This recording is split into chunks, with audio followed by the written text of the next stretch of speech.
death, taxes and Scottish clubs embarrassing themselves in European football. Hello and welcome to the latest from the Terrace Scottish Football Podcast. My name is Joel Sked and I am delighted to be joined by Terrace head honcho Craig Fowler. If you like a laugh at the old firm's expense, boy, is this the podcast for you. Craig, how much have you enjoyed the last week? Oh, it's been wonderful, Joe. It's been wonderful. Just due to the kind of demands of the job and working full time, and I'm not the type of person that football is my entire life. I don't spend all day working on it and then be like, do you know what I really want to do tonight is watch another football game.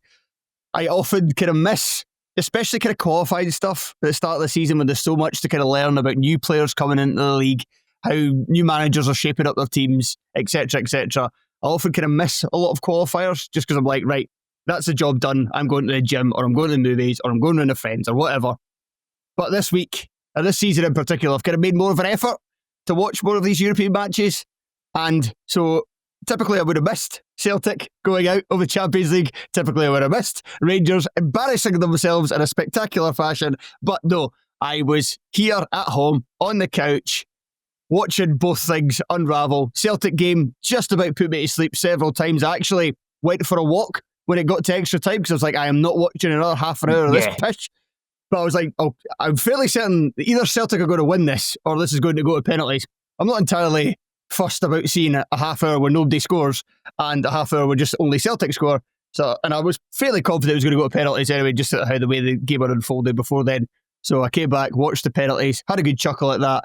But it was only the starter. The main course followed the second evening where it was just, I mean, the first goal went in and I was like, oh well, this could, but I just kind of thought, well, that'll be it. Kind of Bruges will maybe take their foot off the tempo and the game will finish 2-0, 3-0 maybe. A bit of a who cares. And I was kind of thinking, right, there'll be a stage in the match where you're like, right, this is finished.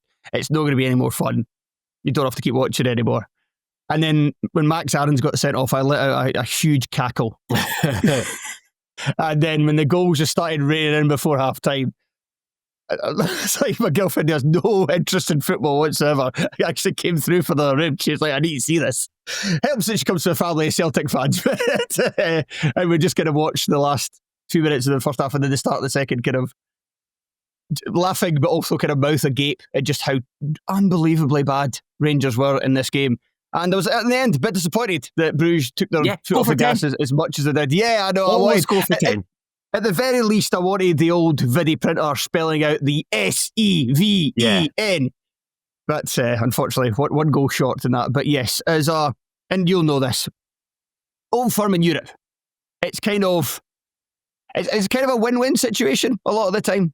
Because if they do well, then it's kind of it rises the coefficient, and especially with the Conference League now and the guaranteed group stage football that isn't going to be there next season, when they do well, when Rangers get to like a European final, for instance, and add a lot of points when Celtic when I actually manage to get to play European football beyond Christmas, and it adds points to that. That's a good thing overall. No, so it's a good thing in a way, but at the same time, as soon as it starts to go wrong, it's brilliant because we've just been. It's like seeing the school bully get scanted, basically, because you've spent your entire lives getting kicked by these two clubs constantly. And I mean, Christ, Hearts in recent years, fucking hell, we can't even beat Rangers for love nor money, and we beat Celtic twice recently, but that was like, I mean, we beat Celtic at Parkhead 2 years ago. That was the first time since 2009 or something. So we used to be kicked. So when you see them get a kick in, it's always a good laugh. I'm glad you brought the coefficient, because I'll give you my take and maybe you can come back and say why I'm wrong. But to use a phrase that's popular or has been popular the last few months or year, whenever, the coefficient is woke nonsense. I get why.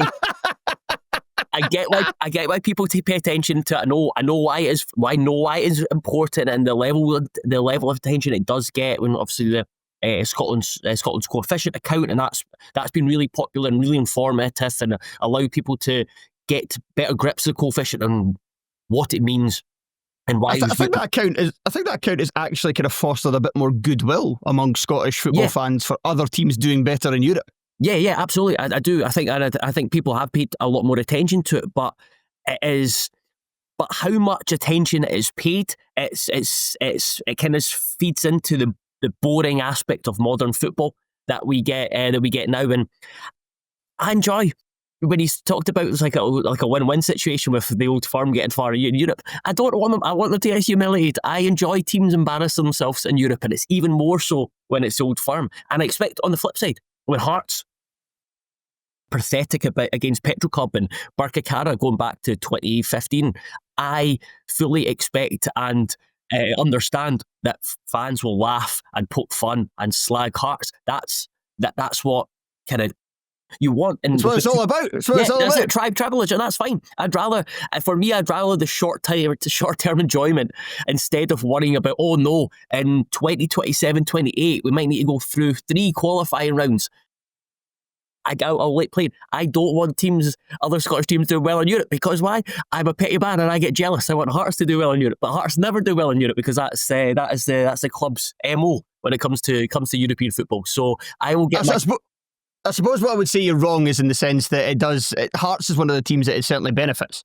Like, I mean, if you're I would actually maybe even say if you're a fan of, and this is why it's fine to not care about the coefficient, I think, for a season or two. It's good to let this tribalism, these rivalries kind of take over. And like you say, get back to feeling what you should feel as a football fan. So you want your team to do well, and you want every other team around you, every other team in your league, any other team that's bigger than you, any other team of your size, you want them to do badly.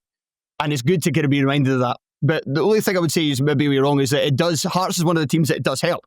It helps Hearts, it helps Aberdeen, it helps Hibs, and it helps kind of some of these other clubs that could kind of go for third place with a good campaign, with a good season, could finish third and get that bounty themselves, or go on a surprising cup run and win the Scottish Cup and do it themselves, kind of like Aberdeen did last season. But if you're lower down the pecking order, if you're actually, to be fair, St Johnstone finished third in the last decade or so, but kind of clubs are into that size, like a Ross County, like teams that jump between the 2 divisions, and then anything lower than that. Why the hell would you give a fuck about the coefficient? You're never going to be in that position that you're going to finish third and get all these games. So it's good to see Scottish football kind of as a general whole thriving.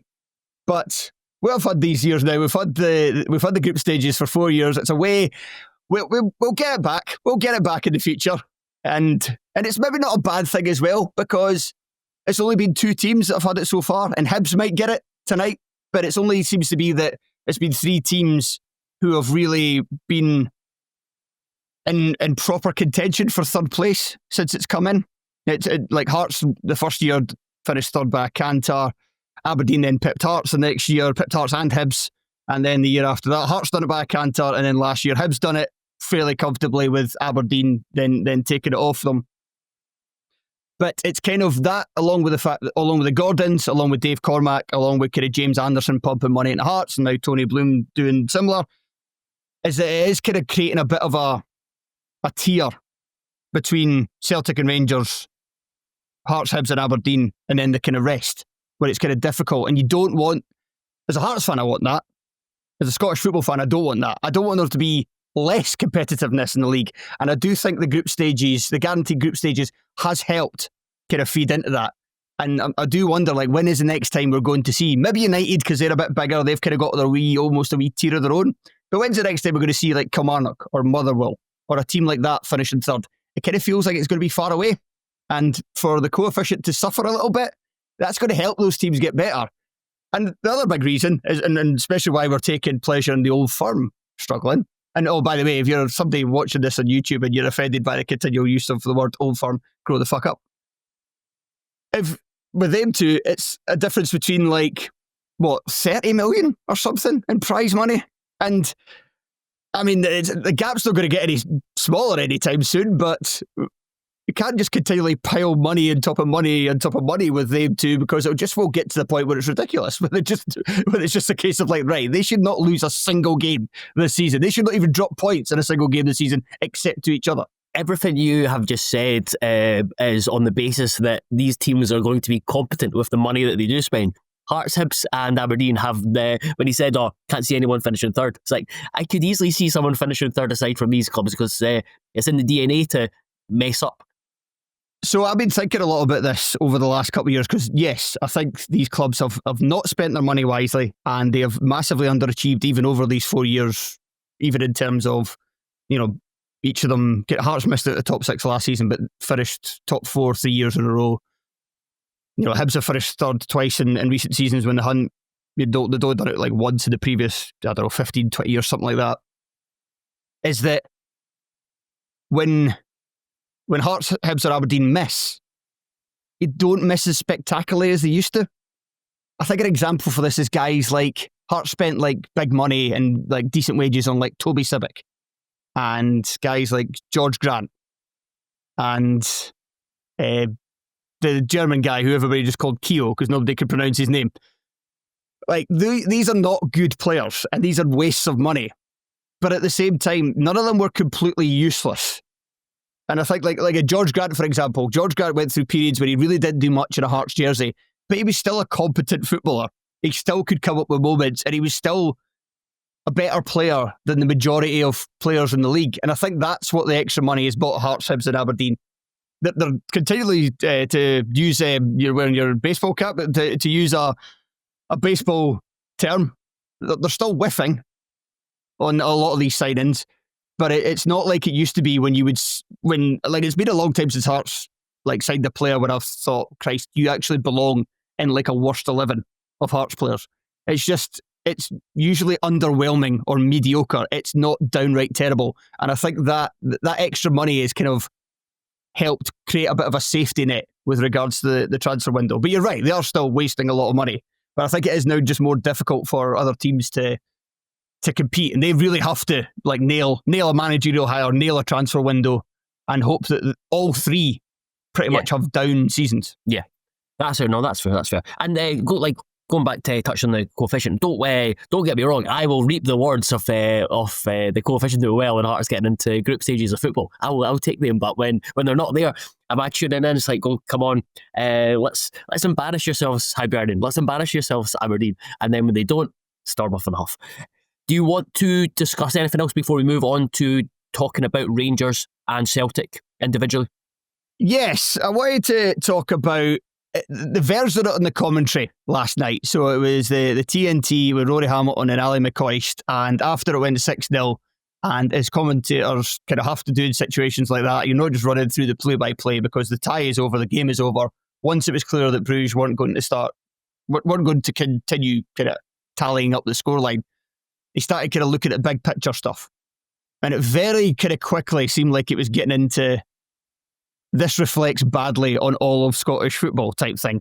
And it will reflect badly to an extent because Celtic and Rangers are our most famous clubs. And when Celtic are getting beat by a Kazakhstan team who are qualifying for the Champions League for the first time, and Rangers are losing 9-1 on aggregate to a team that didn't even win the Belgian title last year, then that obviously does not reflect well. But from an insular point of view, we've seen it this season. Hibs, Midtjylland, Partizan Belgrade, even tonight against Legia Warsaw, I wouldn't be surprised if they get a result and go through. Don't think there was a huge amount between the teams at Easter Road. Even Aberdeen, they've only played one game, but again, I would kind of fancy, I wouldn't be surprised if they got a result away to Steyr tonight in that first leg. Yeah, the red card helped, but Aberdeen, I thought, on the balance of play, shaded it over the course, and that's against, Steyr. I mean, I know they're FCSB or whatever they call them, and it's a bit of a kind of strange history, but that's a result that wouldn't have happened 5-10 years ago. Dundee United coming so close to knocking out Rapid Vienna. That certainly wouldn't have happened a few years ago. So I think the overall health, if you're looking around the league, you're saying, no, actually, the health of the league isn't that bad. Obviously, it could be better. Obviously, we want it to be better. But it's not, you brought up earlier, it's not Hearts losing to Birkirkara. It's not, I mean, there was loads of examples. It's not St Johnstone losing at Alashkert. There was several examples from the kind of mid-noughties where routinely Scottish clubs were embarrassing themselves. Hibs get beat 7-0 by Malmo. It's not those days. We've improved since those days. This is about Celtic and Rangers in particular. And Rory Hamilton, to be fair to him, because it felt like Ali McCoist, which I can understand why, because Ali McCoist is kind of he is like Mr. Rangers. Like, not only a former manager, but also like a legendary player for them. He's very much a Rangers man. Most of his life has been spent fully engulfed in that Old Firm bubble. So I can see why he sees it through that prism, and he thinks of Scottish football as Celtic and Rangers, essentially. But Rory Hamilton, like I said, to be credited to him, kind of said, well, actually, let's kind of, I can't remember how he exactly phrased it, but he was like, let's kind of just focus on these two. And he put forward the point is that the Goldfish Bowl just doesn't help them. The fact that they're both completely obsessed with each other doesn't help either of them. He brought up the point of the fact that if you're second every season, like if you're second, if it looks like you're going to finish second in Rangers have done it so many years and we'll probably have to do it now in terms of sacking managers, that second is just not good enough. It's not acceptable. So if you are second, especially if you are more than 6-7 points behind, at any stage you're under serious pressure and you're likely to lose your job. And that's how much they care about each individual season in terms of who wins the title and how much emphasis is placed on finishing one on top of each other.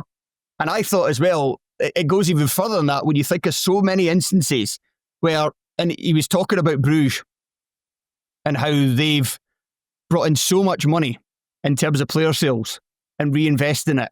Now, Celtic have done not too bad in terms of player sales. Rangers have obviously done a lot worse. But a lot of that to do was the fact that they didn't sell players when their value was at their peak. Rangers done it loads with Morelos, Kent. I think Glenn Kamara eventually went for a lot less than he would have done at his peak. Probably other players in that team as well, because Rangers were fully in a frame of mind at that point in time where they were thinking, no, we can't do it because the most important thing is catching Celtic. It's actually not even, the most important thing is not making the best team possible. It's actually just catching Celtic. And and Celtic done it with a 10 in a row season. It was clear for that campaign that guys like Edward, Cham, Ayer had kind of checked out. The fact that there was no fans in grounds to kind of keep them honest. They didn't care about 10 in a row. They were just interested in furthering their careers. And they were like, we've completed this. We've won titles. We've won trebles. What else is there to do? 10 in a row. Okay, that's good for you. We'll try our best. But you could tell their heart wasn't in it. Celtic before that season should have sold these guys on. But they were terrified to do it because if they sold the guys on and they replaced them with players who weren't good enough and Rangers won the title, then they would have been crucified. And it's the same with both clubs, where they're kind of scared to make these moves where you sell your players, you sell your best players, and you reinvest. And you continue to do that cycle. They're too scared. They hold on to the players for dear life.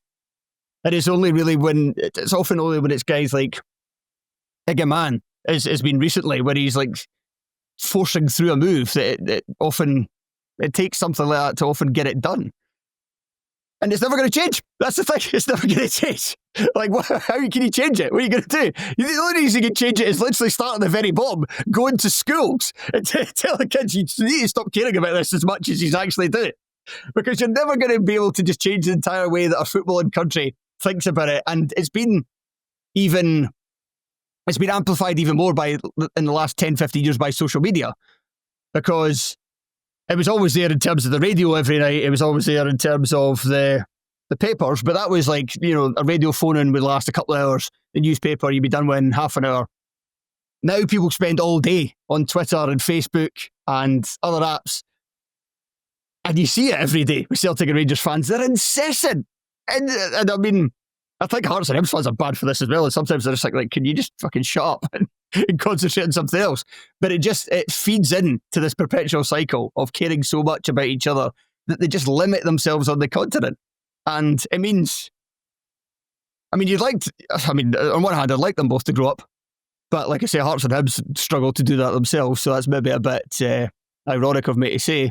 But also, do I want them to grow up? Because if they don't, then we continue to get nights like Wednesday night and nights like Tuesday night where we can all sit back and have a good laugh. I think you can do.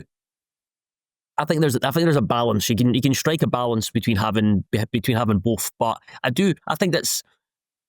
I know what you're saying, but it's just part of the culture. I think it's Celtic wouldn't be the same if it wasn't for Rangers, and Rangers wouldn't be the same if it wasn't for Celtic, and vice versa. And going back to the cheek to the same arse. That's not a bad point, because neither of them are going to win the Champions League. So yeah, I mean, I think if I was a Rangers or Celtic fan, I would be measuring success, and maybe it's a kind of defeatist view, or it's not a great view to have, but I would be measuring my success on beating the others, because that's what I think. They're just, because the rivalry is such that if you beat the other, and if you do it in a competent way, then being successful in the league can lead you on to being successful or doing well in it does, obviously, especially because getting to the Champions League, when the automatic is there, winning the league gets you in, and that gets you 40 million, and then you can spend that money without even having to tell anybody. Of course, the Celtic board are reticent to do that, but that, yeah, you're right in that sense. I think it is just weird, but it's maybe not necessarily a bad thing, because like you were talking earlier, like modern football, and modern football clubs care more about getting to the Champions League than kind of a lot of individual success, and that's shit. Mm-hmm. It's shit when teams in England put out like weekend sides in the FA Cup because they've got a big league game coming up and they might finish fourth. Like that is shit.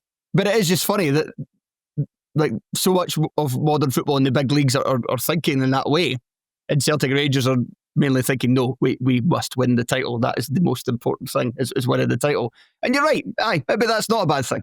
Yeah, I mean, I think that's like going into the seasons, like, right, the key aim is to win the league title, and then what else happens from that is a bonus. But it would be something has gone horribly wrong if they stop caring about one another.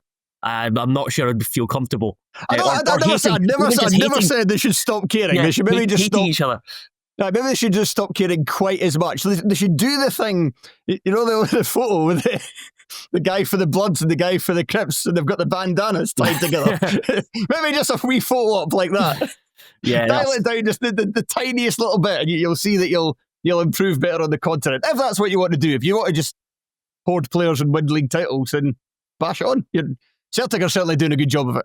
Because you talk about that title was so important to Rangers, but equally it was also so important to Celtic to get 10 in a row, and I can understand why they went for short-term gain over long-term. Oh yeah, they've got all my sympathy. Like, yeah. it would have taken a huge gamble to sell off a lot of that team and try and replenish it. Right, let's move on to looking at them individually before we finish up. It emerged earlier this morning, we were recording on Thursday morning, that Rangers are set to stay with Russell Martin in the immediate future, that there's the board still back him. I am very much in the camp of giving managers time and allowing them to make mistakes, and especially when there's a big job in the hand. But in this case, that's bonkers, isn't it? Yeah, he just looks like he's in the completely wrong movie, and his tactical setup just doesn't look like it works at all for the team, and just almost for Rangers as a club as well. We assumed coming into this season that Rangers would be worse in Europe but better domestically, because they were bringing in a manager who was going to prioritise passing football. And we've spoken about it before, like Brendan Rodgers, when he first came in at Celtic, that really kind of elevated Celtic, because you were bringing in a manager who was really good at kind of teaching teams how to play football to their best of their abilities. And because Celtic and Rangers, and Celtic in particular at that point, were clearly able to sign the best players, that maximised the talent at their disposal, because it wasn't just reducing games to kick and rush, where the opponent can get points off you if you're a St Mirren, or if you're a Kilmarnock, or if you're a Hearts or Hibs or whatever, by just basically outrunning you, by working harder than you. It was impossible to do that against that Celtic team, because they were just too good with the ball at their feet, and you just couldn't match them. And that was like, that season was, I think I'll always remember that season. Celtic were just on fire constantly. It was just complete destruction from start to finish. So I thought Rangers would be improved domestically, but they've not been. And they've not been because it's too ponderous. The play doesn't move quickly enough. It's possession for possession's sake. And you're playing against teams that are keeping a low block, and teams that have got years of practice on hitting you on the counter, because that's the only way that they've ever been able to try and attack you. And it just doesn't look like it's going to fix itself at all. He's a man coming in with a distinct philosophy that he wants his players to learn, and that does take time. However, you want to see improvements as games are going on. Like, you think back to Ange Postecoglou and his first few games, and that looked rough. But you could start to see that things were getting better as they were bringing in players that fit his style, and they were also, training up the guys they had. Rangers are getting worse. And also, and I thought, because you see a lot of Rangers fans still saying on social media, like, we need to bring in players. There was 8 new signings in that team last night. So you can't even really say that he's not got the players at his disposal. He's gone out and he's wanted to bring in Max Aarons, who looks absolutely pish. Joe Rothwell, he's signed him especially, played him in a position that's not been his position for most of his career, played him mostly as a number 6, and to kind of be the quarterback of that team, to be the man who could take the ball from the defence and turn and then see the park ahead of him. And he's been terrible as well. Basically, only one of their signings, Gassama's, but the only one that's looked that good so far. And so you can't even say, like, he's not got his own players. It's just the fact that they're already, basically, it's come out, Andy Newport reporting that he's going to be given the Celtic game. And that immediately screams, well, if he doesn't win this, or at least doesn't get like a well-earned draw, then he is out the door. And I always think when you get to that situation where you're giving a manager one game to save their job, I always think, surely that's done already then. Because, I mean, how much are you really expecting to change? But who knows? Maybe he might pull a David Gray. Yeah. I don't know who the Rocky Machinery is of this Rangers story to score a last-minute equaliser and save Russell Martin's job. But it just doesn't look like it. That was, because that on Wednesday night was pathetic. Yeah, I think that's beyond his philosophy and style and implementing all that kind of side of things, which looks out of touch with what Rangers are or what Rangers fans want. It's the manner of their performances and the manner of how they disintegrated against Club Brugge, some of the goals they conceded, the fact that Russell Martin didn't react quick enough to it. It took him to half time to start making changes. Let's just prevent any further embarrassments. Like, he should have done that as soon as Max Aarons got his red card in comical fashion. And then I remember hearing, when I got told at the start of the summer that Rangers were going to be focusing on or looking at the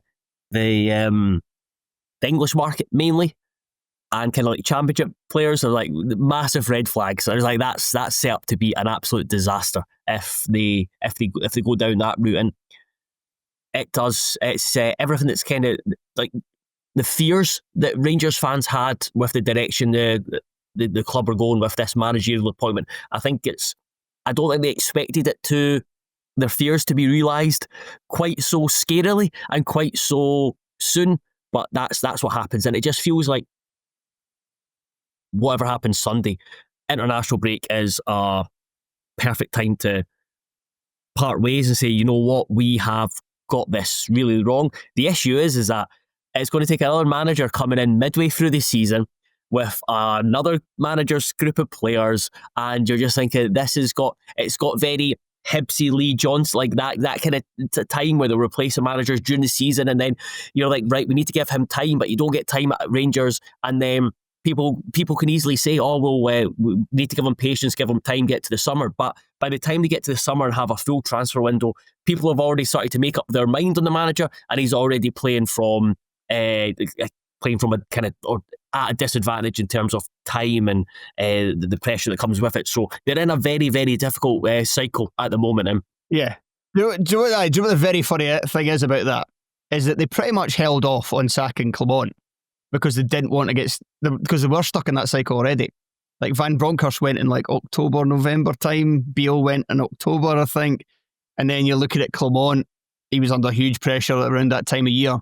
And a lot of Rangers fans just wanted him gone, as a lot of football fans do. It's just kind of reactionary, emotional thing. Like, we're not playing well, get rid of the manager. But there was a lot of Rangers fans kind of more level-headed who were saying, no, we can't keep getting stuck in this cycle. The season's already looking a bit of a write-off anyway. He's doing all right in Europe. Just keep him. And then obviously once the Queen's Park game happened, then it became a bit untenable. But they'd done that because they wanted to break themselves out of this cycle. And now they're looking likely to sack a manager at the end of August. It's wild. And the only thing going for Russell Martin is at least he has never, or certainly never put on social media of a video of him doing assisted dips like that. Come on. That's the only thing. Boy, and the fact that I think his partner is Lucy Pinder. They're the only two things going for Russell Martin. He also doesn't do that thing that Claude did, which really pissed me off, which was turn the question back round on a journalist after a game. Like, what did you think of this? What did you think of it? Like, fuck off. Answer the question. I've actually quite enjoyed listening to him. I know the Rangers fans probably don't, but quite enjoyed his like kind of openness and honesty. But aye, that's I can see why Rangers fans have not enjoyed that. So be interesting to see. Oh, Sunday. So it's this Old Firm game on Sunday, isn't it? And it's before Yes. I think it's the Dundee derby before it. It's Old Firm games at noon. Dundee derby is at 2. Aye, that's right. Beautiful. Now we discuss Rangers. We'll finish up by discussing Celtic, because if you thought we were going to leave Celtic out of this, no, don't worry. We were going to talk about Celtic because there's been a lot of, and I think the bit to focus on is there's been a lot of chat about the money that's been spent or not been spent by Celtic, and then their failure to prepare once more for getting into the Champions League. But their two-legged exit to Kairat Almaty on penalties, a lot of blame, certainly a fair chunk of blame, has to be laid at Brendan Rodgers. Is that fair? Yes, I would say so. So he's a very stubborn man, isn't he, Brendan Rodgers? Like, first of all, your job as a manager is to manage the team, is to manage the squad. Part of that is harmony. It can't be good for squad harmony if you're continually at every single fucking press conference going on about the fact that you need more players and basically taking shots at the board. That doesn't lead to a happy camp. So he's got that. But even his tactics as well. Like, against Kairat, there was constantly, in both legs, the struggle to play it through because Callum McGregor had two players basically sitting on him the entire time. Like the kind of most advanced midfielder, and then the forward would drop back and they would just sit on McGregor and make it hard for them to play through McGregor. But then the other two midfielders would just sit on Hatate and Nygren. So it was just made it very difficult for Celtic to build through the centre of the park. But did they ever really try to do anything else? No, they didn't really. And that's...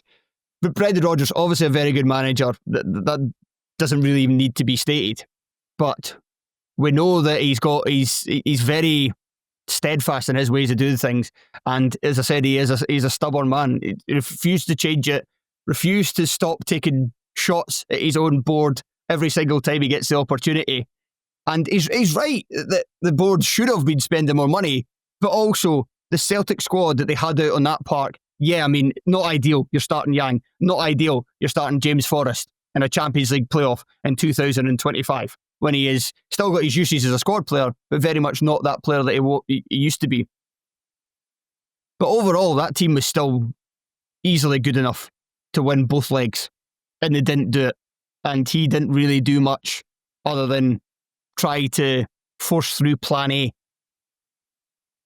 Yeah, it just feels watching Celtic, and it just feels really stale and predictable almost. And it's, you look at Rodgers, and I think probably the biggest thing that Rodgers did in his first spell, I felt, was the improvement he made on the players that were already there. And it feels like in the second spell, now feel free to correct me if I'm miles off it here, but it feels like no one has kicked on massively. There's been periods where someone has, like Maeda had a really big growth spurt last season, but he's really regressed. He's really regressed, and he looks like the player that we all kind of saw when he first came in as someone who is a real threat, a real danger, but lacks any sort of composure and end product. And we've seen that in the last couple of days. That's now three big one-on-ones he's had in the last... I mean, a few of them were kind of earlier this year, but in football terms, like almost like the last couple of months, the last like 10 to 15 games. Away to Rangers, last minute of that Old Firm game at Ibrox, had the chance to win it, fluffed his lines. Aberdeen in the Scottish Cup final, done exactly the same, and then again put through in the last minute against Kairat, and makes an arse of it. He's clearly, his confidence is sunk a little bit. And also whether him playing up front for an extended period was the best position, the best use of his talents. But it's hard for them to go with any other direction because Adam Ida is not good enough for that level. Yeah. Oh, yeah, absolutely. So, and again, it comes back to I think I said, I can't remember which podcast was on one last week with Craig discussing the first legs of Europe, that it just feels like it doesn't really, I don't think it really matters how much money they've spent, it's who they've been spending the money on. And then still looking at, thinking off the top of my head, I just still don't think there's a player who's made a real step forward under Rodgers. Maybe Liam Scales, but yeah. But other than that, no one's, like, you go back to like the first spell, like Lustig really came on, like James Forrest kicked on, Kieran Tierney took a massive step forward. Who else was I thinking of that took? Did Alistair Johnson predate Rodgers, or he's probably got a bit better, but not like hugely better because he was kind of good. He was good from the start. Yeah, he was really impactful, and then like McGregor obviously took a big step forward under Rodgers. So yeah, it just feels like it's first time around. First time around. I think I would. But to be fair, he did improve a bit when Rodgers first came back as well. He was drifted a little bit before then, but yeah. But yeah, I think it's, for instance, like Hatate's not got any better. He's just still been the same player. So again, it's that could change this season, but it just feeds into the fact that it's this Rodgers like the second spell of Celtic is just not had the same vibrancy and that they had the first time around, and that's how it looks and feels when watching them. Aye, and even I was just thinking about McGregor there. McGregor's actually just improvement was retiring from international football and having more energy in his legs last season. That was really probably not really anything to do with Rodgers. So yeah, he's not, he can't re-retire from Scottish international to kick on again.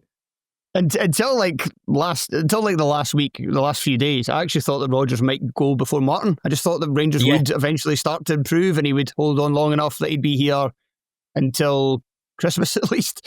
And I thought Rodgers is kind of coming at this stage where he's really butting heads with the Celtic board already. If there's a job in England that comes up again, he'll likely go again. And I thought that would happen beforehand. Not anymore. I think Celtic will win on Sunday and Russell Martin will be sacked. Yeah, I mean, that's... Is the result which sees them both leave during the international break? Aye, a 5-0 victory for Celtic. Brendan Rodgers' stock is big again. Some English club gets rid of the manager or sees the manager leave, and then they're like, let's get him in. There you go. I think a scrappy 1-0 Rangers win, and the Rangers like, you know what, let's just move on from Martin. You've had your time. And then go on high. Rodgers, the Celtic board have a spectacular follow with Rodgers after the game, and he just storms away in a huff. Yeah. Right, we will finish there. Thank you very much, everyone, for watching and listening. Be sure to check out the patreon.com/Terrace Podcast, where you'll find loads of episodes go out almost daily, or at least 5 times a week. And we've got the main show on your usual podcast providers. Anything else for me to say, Craig, before I say goodbye? No, the only thing I did mention that came to my mind is that Rangers have 3 points from 3 league games and they were lucky to get any of them. That's wild. And in another universe, you play those exact 3 games out exactly as it happened, and they're losing to Motherwell, they're losing to Dundee, and they're losing to St Mirren. They'll get hammered by Celtic, and their first game back after the international break in the league is at home to Heart of Midlothian Football Club, and that is the biggest guarantee of you could have Kenny McDowell, Graham Murray and Russell Martin all in the dugout, all arguing, all trying to pick the team. Ian Black in the centre of the park. And they will still win 3-4 or 5-0. It's an absolute nap. Yep. Anyway, so we've went through it and barely mentioned Heart, so that's really a nice way to finish. Oh no, we mentioned them loads. Yeah. To be fair, we're talking about teams getting to Europe, so that was a mention at the end that didn't need stated. So we need to squeeze one in there. Anyway, goodbye. Goodbye.